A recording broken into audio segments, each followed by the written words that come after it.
नमस्कार दोस्तों, कैसी तैयारी चल रही है आप लोगों की? ठीक है, बताइएगा मतलब कहाँ पर किस चीज़ में दिक्कत आ रही है, आप लोग ज़रूर बताइए। मैं आप लोगों के लिए जितना बन सकेगा उतना करूँगा। ठीक है, तो आज देखिए मतलब अब ज़्यादा क्वांटिटी नहीं पढ़नी है हम लोगों की, ये नहीं कि इतना पढ़ लिया, क्वालिटी पढ़नी है। ठीक है, जितना से कि क्वेश्चन बन सके हमारा, ठीक, जितना से कि हमारा क्वेश्चन बन सके, क्वालिटी पढ़नी है। ठीक है, क्वांटिटी नहीं पढ़नी है। मतलब इतना सारा हम पढ़ के इतना मोटा कॉपी बना लिए हैं, आया कुछ नहीं। ठीक है, हम लोगों को आया कुछ नहीं। और मेरे चैनल से अगर मान लीजिए इतना ही पतला बना, इतना ही पतला कॉपी बना, लेकिन उससे मतलब हम अच्छा नंबर स्कोर कर पा रहे हैं, तो वो चीज़ है ना, क्वालिटी नहीं क्वांटिटी। चलिए, क्वांटिटी नहीं क्वालिटी। ठीक है, आज हम लोग पढ़ेंगे शब्द विचार। शब्द विचार में संज्ञा। शब्द विचार में पहले पढ़ेंगे संज्ञा। ठीक है, संज्ञा मतलब छोटा सा पढ़ते जाएंगे, ये नहीं कि मतलब संज्ञा का व्यक्तिवाचक संज्ञा का परिभाषा लिखें, ये सब नहीं पूछेगा। ठीक है, बस देख लीजिए। हालांकि संज्ञा सर्वनाम तो कोई पढ़ाने की वैसे चीज नहीं है, कारक यहाँ मतलब हम शब्द विचार में कारक पढ़ाते। ठीक है, लेकिन संज्ञा सर्वनाम भी थोड़ा थोड़ा हम लोग देख लेंगे। ठीक है, अगर संज्ञा सर्वनाम भी आपको डिटेल से पढ़ने की जरूरत पड़ रही है तो आप फिर मतलब इतना दिन से क्या किए, जीडी की तैयारी के लिए मतलब ज़्यादा समय नहीं बचा, उतना पढ़िएगा तो काम नहीं चलेगा। चलिए शब्द विचार में आइए। संज्ञा। संज्ञा किसी व्यक्ति, वस्तु, स्थान, भाव, नाम को संज्ञा कहते हैं। ठीक है, व्यक्ति, वस्तु, स्थान मतलब कुछ भी, जैसे कलम, मोबाइल, माइक, पंखा, ये जो भी चीज है ना हमारे आसपास दिख रहा है, प्यार, मोहब्बत, ठीक है, ये सब क्या हो गया, मतलब जो भी भाव प्रकट हो रहा है, ये सब रोना धोना, ठीक है, जो भी है सब संज्ञा है। ठीक है, जो भी है सब संज्ञा है। ठीक है, क्या हो गया, प्यार, ठीक है, कलम, पंखा, ठीक है, ये क्या हो गया, आपका संज्ञा हो गया। अब संज्ञा के भेद देखते हैं। ठीक है, कैटेगरी मतलब कितने तरह की संज्ञा होती है। ठीक है, ये हमसे पूछ सकता है, हाँ ये चीज आ सकती है कि मतलब संज्ञा के कितने भेद हैं, तो हम वहां पर बोलेंगे संज्ञा के 5 भेद है। ठीक है, ऑप्शन में रहेगा 1 2 3 4 मतलब 5, तो 5 मारेंगे। ठीक है, चलिए देखेंगे। संज्ञा का पहला भेद है व्यक्तिवाचक। व्यक्तिवाचक मतलब कहने का मतलब जिस संज्ञा से एक व्यक्ति का किसी एक खास चीज का बोध हो, ठीक है, उससे व्यक्तिवाचक संज्ञा कहते हैं। जैसे अगर मान लीजिए आदमी हम आदमी बोले तो इसमें तो बहुत सारा आदमी आ जाएगा, लेकिन अगर हम राम बोले, राम, ठीक है, तो राम का मतलब कोई एक ही राम। ठीक है, कोई एक ही राम। राम आदमी है, लेकिन अगर उसको राम हम कर दिए, उसका नाम दे दिए, तो वो क्या हो गया, वो अपने आप में सेपरेट हो गया। ठीक है, तो इस तरह से क्या हो गया, व्यक्तिवाचक संज्ञा में क्या हो गया कि मतलब व्यक्तिवाचक संज्ञा जिससे किसी एक खास व्यक्ति या फिर मतलब चीज के बारे में पता चल रहा है। ठीक है, राम श्याम मोहन, राम श्याम मोहन। चलिए, ठीक है, अब आइए जातिवाचक संज्ञा। जातिवाचक संज्ञा में क्या है, जातिवाचक संज्ञा में जैसे अभी हम लोग लिखे थे ना, एक उदाहरण के लिए आदमी, ठीक है, आदमी, तो मतलब जिससे पूरी जाति का बोध हो, आदमी जाति का बोध हो गया। ठीक है, आदमी जाति का बोध हो गया, ठीक, तो जिससे पूरी जाति का बोध हो उसे कहते हैं जातिवाचक संज्ञा। जैसे पहाड़, पहाड़, नदी, ठीक है, पहाड़, नदी, तालाब, तालाब, ठीक है, इससे क्या हो रहा है कि पूरी जाति का बोध हो रहा है। पहाड़, कोई ऐसे नहीं ना कर रहा कि मतलब कोई पहाड़ का नाम ले रहा है, ठीक है, उसको स्पेशल बना रहा, नहीं, पहाड़ का नाम ले रहा है, उसमें कहीं का भी पहाड़ आ सकता है, हमारे अगल बगल का कोई भी पहाड़, या फिर पूरे इंडिया का, पूरे देश का, पूरे मतलब वर्ल्ड का, संसार का, सब जगह का पहाड़ आ सकता है, नदी, तालाब। तो इसका कोई ये नहीं है कि मतलब हम लोगों को बता रहा है कि मतलब ये जैसे जातिवाचक संज्ञा। जातिवाचक संज्ञा में हो गया क्या कि आप लोगों को मतलब वही चीज जो कि जिससे कि पूरी जाति का बोध पता चलता है। ठीक है, जिससे कि पूरी जाति का बोध पता चलता है। ठीक, एक सेकंड, बहुत गर्मी है।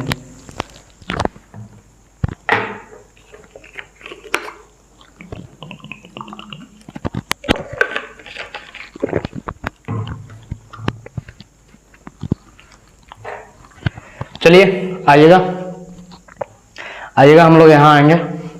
ठीक है, देखिए समूहवाचक संज्ञा। समूह का मतलब हो गया एक जगह। ठीक है, समूह का मतलब हो गया एक जगह। ठीक है, तो समूहवाचक संज्ञा जिससे किसी समूह के बोध हो। ठीक है, जिससे किसी समूह का बोध हो, जैसे झुंड। अगर हम झुंड कहते हैं, ठीक है, तो लगता है कि ढेर सारा आदमी है या फिर किसी चीज का झुंड है। ठीक है, झब्बा, झब्बा, झब्बा मतलब क्या, मतलब चाबी का झब्बा होता है ना, चाबी का झब्बा। सेना, सेना, सेना, सेना की क्या होती है, झुंड होती है। ठीक है, सेना की टुकड़ी होती है। मतलब सेना से क्या पता है, एक आदमी तो नहीं ना है, सेना का समूह होता है। ठीक है, सेना कहने का मतलब हम लोग अगर बोले कि वहां सेना है तो लगे ना कि मतलब हाँ 500,000 का झुंड होगा, समूह होगा।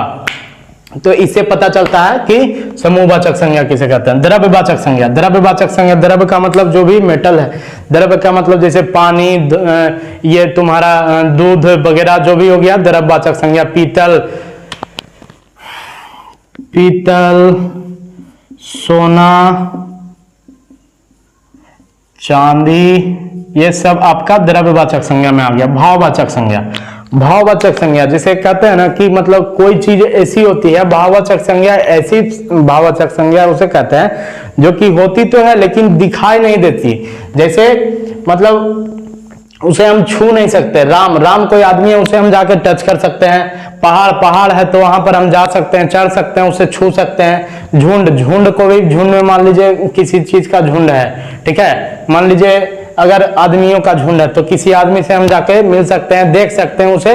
ठीक है, पीतल, पीतल को हम लोग छू सकते हैं, देख सकते हैं। भाववाचक संज्ञा, भाववाचक संज्ञा वो होती है जिसे कि मतलब हम लोग छू नहीं सकते हैं। ठीक है, जिसे कि हम लोग छू नहीं सकते हैं, सिर्फ और सिर्फ महसूस किया जाता है, सिर्फ और सिर्फ महसूस किया जाता है। जिस तरह से मेरे दिल में आप लोगों के लिए बहुत प्यार है, ठीक है, वो आप देख नहीं सकते हैं ना।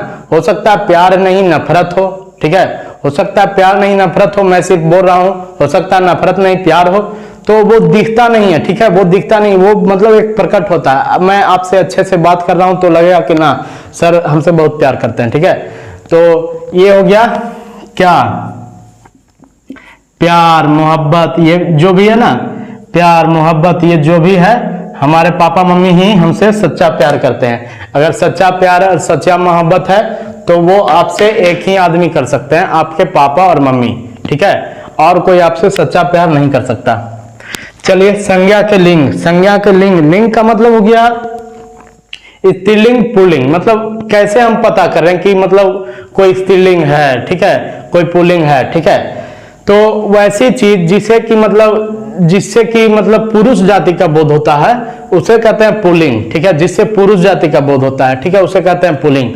और जिससे स्त्रीलिंग जाति का बोध होता है उसे कहते हैं स्त्रीलिंग। ठीक है, जिससे स्त्रीलिंग जाति का बोध होता है उसे कहते हैं स्त्रीलिंग। पुल्लिंग पुरुष, ठीक है, पुरुष जाति, पुरुष जाति, ठीक है, पुरुष जाति। स्त्रीलिंग स्त्री जाति, स्त्री जाति, ठीक है, स्त्री जाति। ठीक, देखिए पुल्लिंग शब्द में, पुल्लिंग शब्द में पानी, घी, दही, जी, मोती, ये सब क्या हो गया, पुल्लिंग हो गया। अब इसी से बनता है पानी। पानी कहाँ रहता है, नदी में, लेकिन नदी देखे ना, नदी स्त्रीलिंग हो गया। घी, घी लगा के हम कंघी बनाए, लेकिन कंघी आपका स्त्रीलिंग हो गया। दही, दही लगा के मही बनाए, ये स्त्रीलिंग हो गया। जी, जी लगा के गंजी बनाए, गंजी। जैसे बोलते हैं ना पानी बह रहा है, पानी बह रही है बोलते हैं क्या, पानी बह रही है नहीं सुने होंगे, अगर सुने होंगे तो गलत है। ठीक है, दही खट्टा हो गया, अपना दही कोई खट्टा नहीं कहता, ये सुने हैं ना, ये अपना दही कोई खट्टा नहीं कहता, ये नहीं ना बोलता है अपना दही कोई खट्टी नहीं कहता, खट्टी नहीं कहता। मतलब दही क्या है, पुल्लिंग शब्द है। ठीक है, जिसमें कि मतलब पुरुष जाति का बोध होता है। ठीक है, स्त्रीलिंग। जैसे नदी है, गंगा नदी बह रही है, गंगा नदी गंगोत्री से निकलती है, ये कहते हैं ना, निकलती है, निकलता है नहीं सुने होंगे, निकलती है, तो निकलती है का मतलब स्त्री है। ठीक है, स्त्रीलिंग है। गंगा नदी, नदी स्त्रीलिंग है। कंघी टूट गई, गंजी फट गई, धोती फट गई, कहते हैं ना धोती फट गई, बाबा जी आपकी धोती फट गई। बाबा का मजाक उड़ाते हैं। ठीक है, बाबा का मजाक नहीं उड़ाना चाहिए। ठीक, चलिए संज्ञा के वचन। वचन का मतलब क्या होता है? वचन का मतलब अगर देखा जाए तो वचन का मतलब होता है बोली, कि हाँ हम किसी को वचन दे दिए। जैसे कहता ना लड़का लड़की से कि मैं तुम्हें ला कर रहूंगा, मैं तुम्हें अपने घर लाऊंगा, वचन देता है, ठीक, वो होता है बोली, ठीक है, बोली, वचन। और एक वचन का मतलब क्या होता है अति इसके में व्याकरण में वचन का मतलब क्या होता है? व्याकरण में वचन का मतलब होता है संख्या, ठीक है, व्याकरण में वचन का होता है मतलब संख्या। अगर कोई मतलब एक ही है, सिंगल है, तो वो एक वचन हो गया। अगर कोई एक से ज्यादा है तो वो बहुवचन हो गया। हुआ तो वचन ही, ये एक वचन, ये बहुवचन, ठीक है। लेकिन यहाँ पर एक वचन का मतलब पता चल रहा है कि एक संख्या में है, बहुवचन का मतलब पता चल रहा है मतलब बहुत संख्या में है, ठीक है। तो यहाँ पर व्याकरण में वचन का मतलब होता है संख्या, ठीक है, व्याकरण में वचन का मतलब होता है संख्या, ठीक है। एक वचन, बहुवचन, जिसे एक का बोध हो उसे एक वचन कहते हैं, और बहुवचन जिस शब्द से, जिस संज्ञा शब्द से बहुवचन का बोध हो, मतलब ढेर सारे का बोध हो, उसे बहुवचन कहते हैं, ठीक है। अब देखिए, अब आपका रह गया कुछ यहाँ पर, मतलब ये जो शब्द यहाँ पे मैंने लिखे हैं, ठीक है, ये जो संज्ञा है मतलब इनमें स्त्रीलिंग पुल्लिंग पहचानना है, ठीक है, इसमें स्त्रीलिंग पुल्लिंग पहचानना है, ठीक, क्योंकि ये प्रीवियस ईयर में मतलब दिया गया है, मतलब ये मैं वहां से उठाया हूं एसएससी जीडी के प्रीवियस ईयर क्वेश्चन से। जैसे तकिया दे दिया, मान लीजिए तकिया, खटिया, पहिया और पुड़िया दे दिया, तो इतना देकर और पूछेगा इनमें से कौन स्त्रीलिंग है या फिर कौन पुल्लिंग है, इस तरह से पूछता है। तो इन सब चीजों को मैंने एनालिसिस किया, बहुत सालों का पेपर देखा, तो पता चला कि इन सब चीजों से मतलब ये चीज बार बार रिपीट हो रहा है। तो इन सब चीजों पर आप थोड़ा काम करिए, ठीक है, आप थोड़ा काम करिए, ठीक, थोड़ी मेहनत आपको भी करनी पड़ेगी, मैं आपको बता रहा हूं, और मेहनत आपको करनी पड़ेगी, ठीक है। इन सब चीजों का पता लगाइए कि मतलब स्त्रीलिंग है या पुल्लिंग है, ठीक है। तकिया, खटिया, पहिया, पुड़िया, नाद, खाद, भाद, बात, लात, जैसे होता है ना लात खाई, उसने लात खाई, लात खाया नहीं होता, लात मारा, ठीक है, मतलब स्त्रीलिंग है कि पुल्लिंग है पता लगाना होगा, ठीक है, स्त्रीलिंग है कि पुल्लिंग है पता लगाना होगा, ठीक। चलिए आगे देखते हैं हम इसमें शब्द विचार में कारक।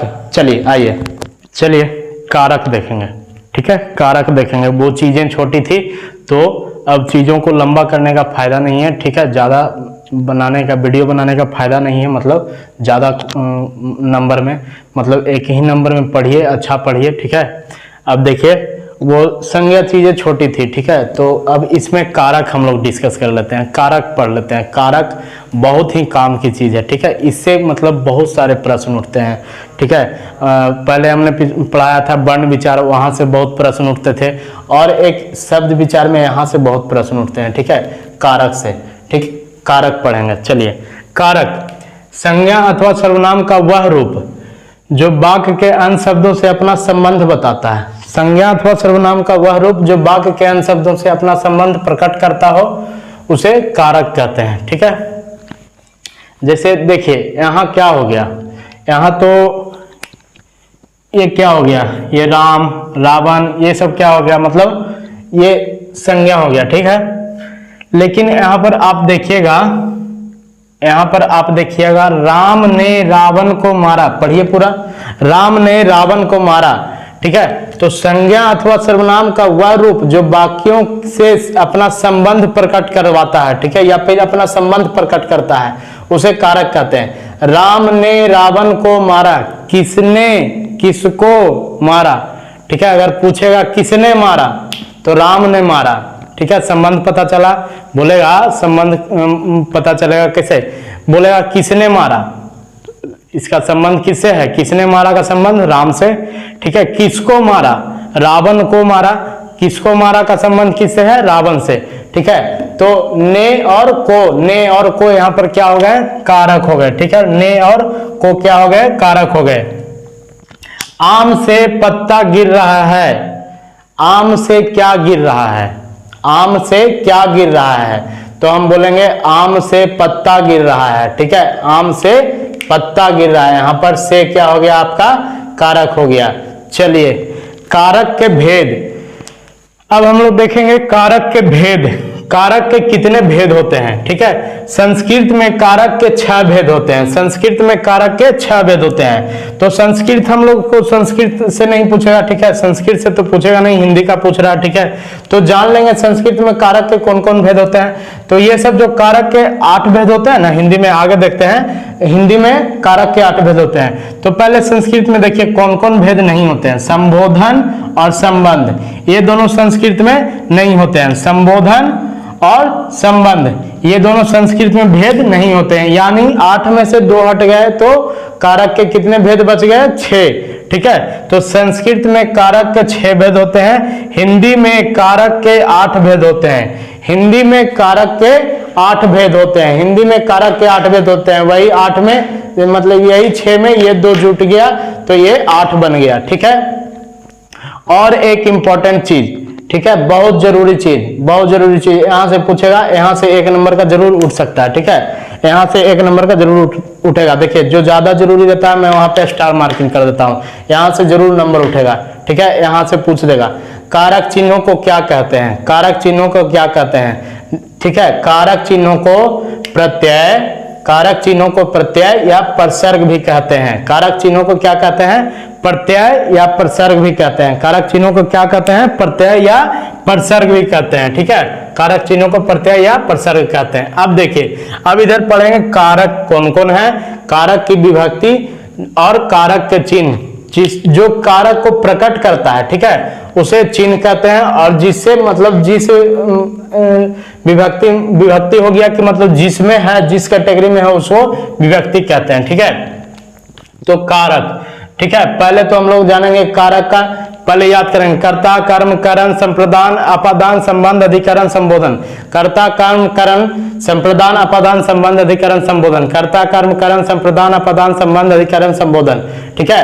कर्ता कर्म करण संप्रदान अपादान संबंध अधिकरण संबोधन, ऐसे बोलिएगा ना 4 बार याद हो जाएगा। कर्ता कर्म करण संबंध अधिकरण संप्रदान, ठीक है, इस तरह से मतलब याद हो जाएगा, ठीक है। इसको याद करिए, कर्ता कर्म करण संप्रदान अपादान संबंध अधिकरण संबोधन। कर्ता कर्म करण संप्रदान अपदान संबंध अधिकरण संबोधन, ठीक है, इस तरह से बोलिएगा, ठीक। चलिए, कर्ता, कर्ता किस विभक्ति में है, प्रथमा, ठीक है। कर्म द्वितीय, करण तृतीय, ठीक है। इस विभक्ति को चलिए विभक्ति चिन्ह, विभक्ति याद कर लीजिएगा, विभक्ति चिन्ह जरूरी है, विभक्ति चिन्ह जरूरी है। यहीं से प्रश्न उठते हैं, सबसे ज्यादा प्रश्न यहीं से उठते हैं, यहीं से उठते हैं, ठीक है। सबसे ज्यादा प्रश्न यहीं से उठते हैं, यहां से बहुत नंबर आते हैं, बहुत एग्जाम में क्वेश्चन आते हैं, ठीक है। आपको इस चीजों को ध्यान से पढ़ना है, ठीक है। कर्ता ने, कर्ता ने, कर्ता ने, कर्ता का विभक्ति चिन्ह क्या हो गया, वहां पूछेगा कर्ता का विभक्ति चिन्ह क्या हो गया, बोलेगा ने, को, से, की, में, ये सब दे देगा और आपको पहचानना रहेगा। तो कर्ता ने। अब देखिए हम लोग एक एक एग्जाम्पल लेंगे सबका, ठीक है। कर्ता ने, तो यहीं पर ये एग्जाम्पल ले लीजिए, राम ने रावण को मारा, या फिर राम ने यह काम किया, राम ने यह काम किया। तो अगर कोई पूछेगा किसने ये काम किया, किसने ये काम किया, तो राम ने, यानी कर्ता जो कर रहा है उसे कर्ता कहते हैं, जो कर रहा है उसे कर्ता कहते हैं। जैसे किसने यह काम किया, तो किसने यह काम किया यानी काम कर रहा है ना, ठीक है, काम कर रहा है। किसने मारा, किसने मारा यानी किसने कुछ कर रहा है, ठीक है। किसने काम किया, वो कुछ कर रहा है, यानी कर्ता। कर्ता का मतलब सिंपल सा समझिएगा, काम करने वाला। कर्ता का मतलब सिंपल सा समझिएगा, काम करने वाला, ठीक है।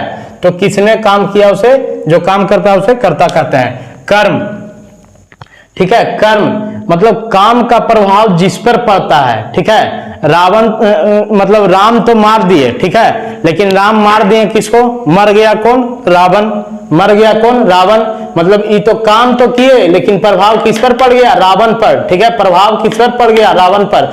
अगर मान लीजिए बोलेगा कि, अगर मान लीजिए बोलेगा कि आशीष ने एक सड़क बनाई, आशीष ने एक सड़क बनाई, ठीक है। अगर मान लीजिए आशीष ने एक सड़क बनाई तो क्या हो जाएगा कि मतलब आशीष ने सड़क बनाई, किसने बनाई, आशीष यहाँ क्या हो गया, कर्ता। लेकिन आशीष ने सड़क बनाई, सड़क मतलब बनाई तो वहां पर सड़क को बनाई, ठीक है। वहां सड़क को बनाने का फल किस पे जा रहा है, मतलब और सब सड़क पर आशीष तो सिर्फ जाएगा नहीं, और सब भी लोग जाएंगे, ठीक है, तो उसका फल दूसरे पर पड़ेगा।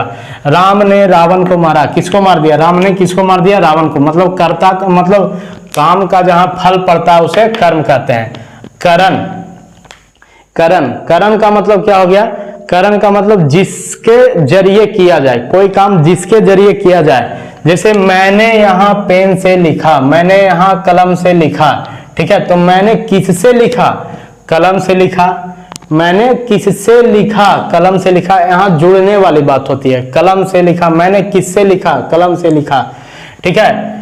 मैंने यह चीजें, एक और देखिएगा, मैंने यह चीज या फिर मैंने यह पुस्तक उसके द्वारा तुम्हारे घर पहुंचवा दिए, मैंने यह पुस्तक उसके द्वारा तुम्हारे घर पहुंचवा दिए। तो मतलब करण का क्या हो गया विभक्ति चिन्ह, से, के द्वारा, के जरिए या फिर के कारण, ठीक है।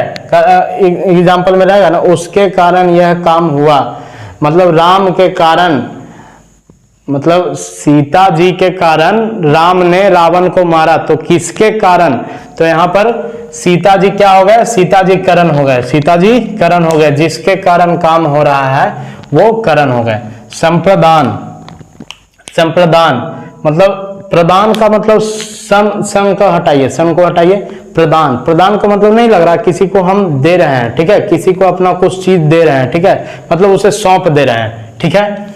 संप्रदान, ठीक है, संप्रदान किसी चीज को मतलब नाम करना उसके लिए, या फिर संप्रदान का विभक्ति चिन्ह हो गया को, के लिए, निमित्त, ठीक है, इस चीज को उसे दे दो, या फिर मेरा घर सिर्फ और सिर्फ मेरे भाइयों के लिए है, ठीक है, मेरा घर सिर्फ और सिर्फ मेरे भाइयों के लिए है, ठीक है। तो घर यहाँ पे क्या हो गया, वहां पे मतलब जो को लिए आया, जिसके लिए को लिए आया, के लिए, वो संप्रदान हो जाएगा। वो कौन सा कारक हो जाएगा, संप्रदान कारक। आपादान, आपादान देखिएगा, आपादान से, संप्रदान से, सॉरी करण से, करण से, करण में भी से था, करण का भी विभक्ति चिन्ह से, और फिर आपादान का भी विभक्ति चिन्ह से। तो इससे और इससे में क्या अंतर है, इससे और इससे में क्या अंतर है। इससे में हमने देखा था कि कोई चीज जुड़ रहा है, मतलब कोई चीज जुड़ रहा है, जैसे मतलब किसी चीज से, किसी रिलेटेड, किसी चीज से संबंधित बात कर रहे हैं कि मतलब इसके चलते यह काम हुआ, या फिर इसके जरिए यह काम हुआ। जैसे बोले थे ना, मैंने कलम से इन सब चीजों को लिखा, मैंने कलम से, किससे, कलम से, ठीक है, ये कलम को हम जोड़ रहे हैं, ठीक है। लेकिन आपादान अगर करें तो पेड़ से पत्ते गिर रहे हैं, आपादान का मतलब सिंपल सा समझिए, बिछड़ना, ठीक है। आपादान का मतलब सिंपल सा समझिए, बिछड़ना, लड़का लड़की का बिछड़ना नहीं, ठीक है, लड़का लड़की का बिछड़ना नहीं। आपादान का मतलब हो गया से, आपादान का विभक्ति चिन्ह से, ठीक है। पेड़ से पत्ते गिर रहे हैं, तो वहां पर क्या हो जाएगा, आपादान कारक हो जाएगा। वहां पर क्या पूछेगा कि यहाँ पर पेड़ से पत्ते गिर रहे हैं, यहाँ पर कौन सा कारक है, आपादान कारक है। चलिए, संबंध, संबंध काके की रारेरी, ठीक है, काके की रारेरी, ठीक है, ये सब संबंध का विभक्ति चिन्ह हो गया, ये सब संबंध का विभक्ति चिन्ह हो गया, ठीक है। काके की, जैसे उसकी बहन, ठीक है, उसका भाई, या फिर उसकी कलम, उसकी पुस्तक, बोलते हैं ना, उसकी पुस्तक, उसकी कलम, ठीक है। तो ये क्या हो गया, संबंध। हम लोग जिस मतलब का के की क्या हो गया, संबंध कारक हो गया, ठीक है। ये संबंध कारक का मतलब संबंध का विभक्ति चिन्ह है, ठीक है। अधिकरण, अधिकरण, अधिकरण क्या हो गया कि मतलब अधिकरण का विभक्ति चिन्ह में पर, अधिकरण का विभक्ति चिन्ह में पर। जैसे पुस्तक मेज पर रखी है, पुस्तक मेज पर रखी है, अधिकरण यहाँ पर। तो बोलेगा पुस्तक मेज पर रखे, इसमें कौन सा कारक है, दे देगा कर्ता कर्म संबंध अधिकरण, ठीक है।